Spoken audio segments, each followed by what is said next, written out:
Majelis Hakim yang saya muliakan.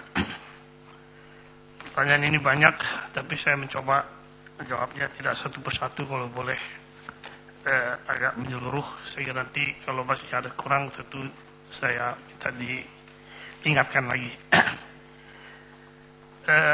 Pertanyaan saudara pertama tadi, Frans Winarta, juga berkaitan dengan pertanyaan dari saudara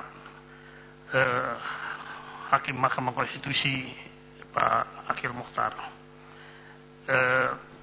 juga berkaitan dengan Pak Hakim Halim, bahkan juga Pak Hakim Aryono ya.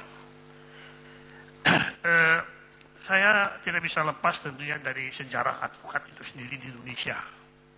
Saya rasa, mungkin saya benar, bisa juga salah seorang daripada pimpinan Peradin, asosiasi tertua Indonesia ini, yang masih hidup, salah satu ketua.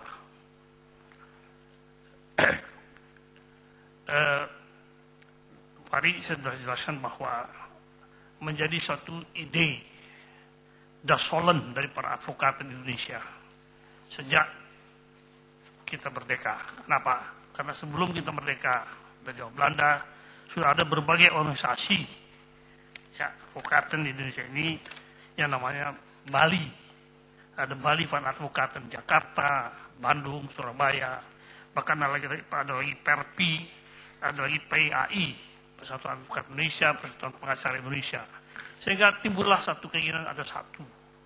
Kenapa? Karena kalau cerai-berai, tidak ada standar profesi, tidak ada organisasi yang mengawasi advokat, bukan saja standar profesi itu sendiri tidak bisa dijaga mutunya, ya supaya bisa setingkat, ya bisa mengimbangi, bisa bekerjasama dengan hakim dan para jaksa, ya sesuai dengan profesi advokat yang menjadi pilar daripada pengadilan.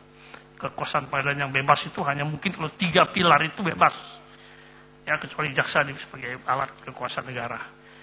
Jadi diperlukan juga buat masyarakat bertanggung jawab profesi buat masyarakat.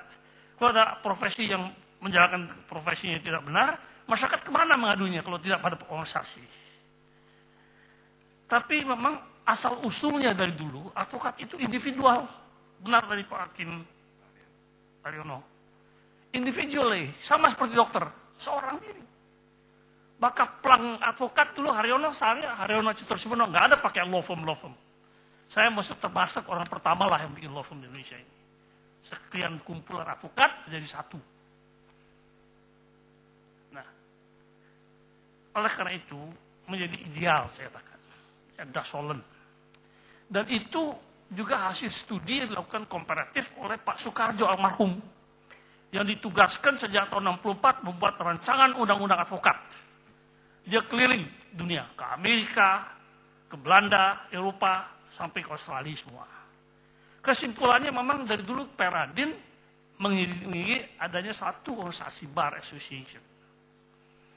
Apakah single, apakah federation, memang itu masih menjadi persoalan yang belum ada kesatuan pendapat. Tapi harus satu ada, supaya ada pertanggung jawab profesi itu. Nah, persoalannya adalah sejak zaman Orde Lama sampai Orde Baru, setiap upaya ke arah sana selalu ditentang. Saya sudah katakan itu. Karena khawatir kalau advokat kuat tidak bisa dikendalikan oleh pemerintah. Maka itu dibentuklah kemudian Ikadin, upaya untuk menguasai advokat ini. Tapi karena Haryono orangnya bandel, berani melawan pemerintah, dia dipecah lagi akhirnya. Timbullah berbagai organisasi, setelah dari Peradin jadi Ikadin, dipecah lagi jadi banyak. Nah, dari situlah saya waktu pulang ke Indonesia melihat kenyataan, ini advokat susah diatur sendiri, suruh mengatur dirinya. Harus ada satu kekuatan. Makalah timbul pada diri saya, ide mesti ada undang-undang advokat itu. Apa yang dicita-citakan Pak Karjo harus diteruskan. Dan itu memang amanat beliau dan Haryono. Beliau teruskan perjuangan ini.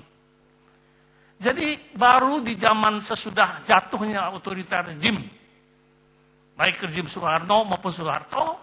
Alhamdulillah kita masih zaman reformasi. Habibie lah presiden pertama yang menyetujui gagasan ini ketika saya ajukan kepada beliau. Dan alhamdulillah Menteri Kehakimannya pun responsif, Muladi. Maka diupayakanlah persatuan itu. Harus saya katakan, mempersatukan itu sulit. Saya harus mendatangkan pujian kepada Saudara Dhani Kailimang. Tidak atas nama organisasi dan perorangan di kantor dia dikumpul ke 100 advokat. Supaya bagaimana menyatukan. Saya sendiri bingung bagaimana. Maka dibentuklah KAI itu. Di mana saya didaulat oleh semua yang hadir. Saya kira Dhani Kailimang masih bisa bicara. Supaya memimpin bagaimana mempersatukan.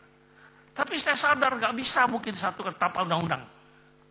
Karena di dunia ini ada dua model untuk jadi organisasi advokat itu. By statute or by voluntary. Belanda by statute. Beberapa negara seperti Singapura, Kuala Lumpur, Hong Kong by statute. Australia by statute.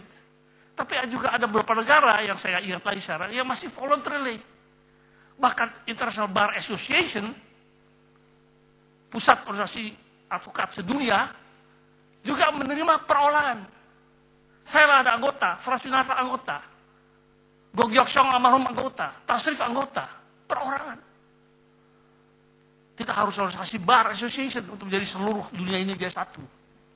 Jadi memang sejarahnya advokat itu adalah individual, tapi untuk justru meningkatkan mutu, menjaga mutu profesi dan perjuangan pada masyarakat, diperlukan organisasi supaya kuat.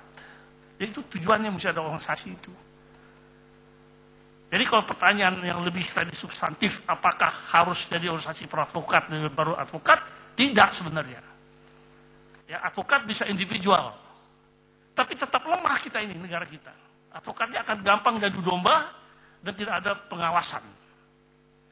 Nah sekarang kalau bicarakan pasal 28, kalau saya pakai konstitusional atau tidak, saya mohon dengan sangat pada Majelis Konstitusi untuk melihatnya ini secara komprehensif. Lihat juga hubungan sebab dan akibat. Tidak bisa secara sempit satu pasal saja. Kalau satu sempit satu pasal saja, memang bisa saja kita katakan konstitusional. Karena dalam Undang-Undang Dasar ini katakan kan, hak-hak asasi itu bisa dibatasi dengan undang-undang. Tapi jangan lupa, undang-undang itu harus dibuat dengan apa? Yang secara demokratik. Tidak otoriter. Kalau itu maunya pemerintah Orde Lama, Orde Baru dari dulu. Otoriter juga tetapkan kan. Kita yang menolak selalu. Bahkan IKADEN pun kita tolak tadi yang undang-undangnya. Nah, jadi kalau sekarang ini dibikin secara otoriter, entah siapapun yang membuatnya sekarang, tanpa kongres advokat, tanpa menghormati hak-hak asasi tiap anggota advokat punya kedaulatan dirinya, karena advokat itu individual, saya kata tadi berdaulat daripada dirinya, tidak bisa dikendalikan siapapun, kecuali dia sekarang by statute masuk organisasi advokat, maka organisasi itu harus dibentuk secara demokratik. Jadi ini satu kesatuan pasal 28 harus dilihat dengan pasal 30 dan juga ke pasal 32. Nah, satu hal perlu saya jelaskan di sini. Jangan pernah punya pikiran bahwa di 8 organisasi ini, inilah yang memang harus membentuk atau yang berhak membentuk asosiasi advokat. Tidak.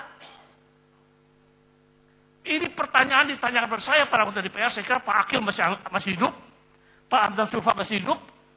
Ditanya, sementara belum ada organisasi tunggal, apa Bang Buyung yang akan menjalankan undang-undang ini? Kan begitu pertanyaannya. Nah, saya juga mikir, benar juga pertanyaan ini. Sementara belum ada organisasi apa? Maka kita sebutkanlah 7 yang ada. 7 sebetulnya. Bahwa belakang jadi 8 itu adalah karena Menteri Kehakiman Yusril. Saya ingat tuh Pak Akil masih ingat bagaimana perdebatannya. Ya saya walk out dari sidang DPR. Karena tidak pernah bicarakan, tiba-tiba masuk Serikat Pengacara Syariat Indonesia. Ya, ini sedikit membuka sejarah. Tapi udahlah, akhirnya kompromi kita terima. Ya. Nah, jadi ini 8 ini bukanlah pemegang hak untuk mendirikan organisasi advokat atas nama seluruh advokat yang individually berdaulat. Tidak.